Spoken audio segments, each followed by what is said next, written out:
Any day I can wipe the floor with them. To correct you, in Europe and the US, 75% of production actually comes from MSMEs. So let's not try and water down the impact of MSMEs. But I want to talk on the issue of corruption and some of the things that I've had. When we are talking about ensuring that all corporate organizations actually pay the taxes they need to pay, we know for a fact, and may I dare say, that there are some institutions and some business transactions that have actually been exempted of taxes. And just to put out one example, NCBA, the merger of NCBA actually got exempted of a lot of taxes, and up till today, okay, Amtata, I think, your fellow went to court and actually asked why. So when he brings up the issue of Keroche, we were, in fact, I was on set saying, if you can exempt billions from the merger of that bank NCBA, why can't you sit down with Keroche and see? So basically, we're trying to say that it has to be fair. It has to be an equal playground for all. And we are not, it feels like a witch hunt for certain people, because for certain people, they have actually, for a long time, been exempted of taxes because of who they know in government. And that's what we are saying we are going to deal with. Now, when someone talks about corruption and does not even want to understand that, indeed, our bottom-up economic approach will deal with corruption, you ask me how.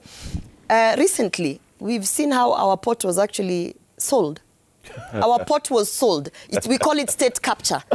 We are actually talking about individuals in this government who went to transact business and sold off the port. And the one thing that my party leader actually said is we are going to take back those functions, because that is it's a resource and it's a form of income. And if you ask the people at the coast, they're suffering because they don't understand they have the port here, but there's no economic impact on them. So when we talk about looking at the people who are at the front, look at their characters, see if they actually have intent, we actually call for the same, because the people who have sold the port are the same people. But we do know that Okori Atani also clarified Lillian, and outlined exactly why this move was made and who it was essentially going to benefit. Will come and tell you, nilikuibia kwa sababu niliona utumiangi your handbag. So does it make it right?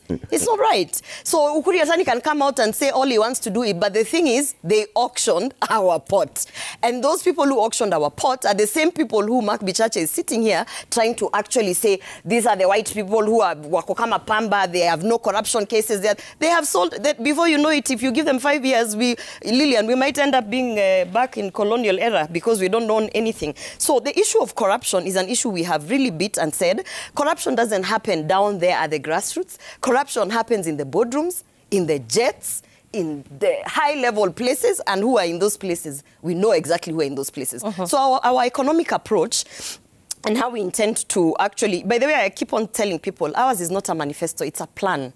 And you know, a plan, the difference between a manifesto is this vision that you have, and ours is a plan that even if today I give to Mark Bichache and he goes to State House, he can actually implement it because it has a step-by-step, and including dealing with corruptions, with the corruption issues. Dunstan, you talked about the fact that are you trying to say that we should not take the cases to judiciary? What exactly? No, we understand that all these institutions are actually run with resources. And we are going, I'll end it there, Gloria, when we come back. No, let me just finalize, because I feel like you need to give me this time. Okay.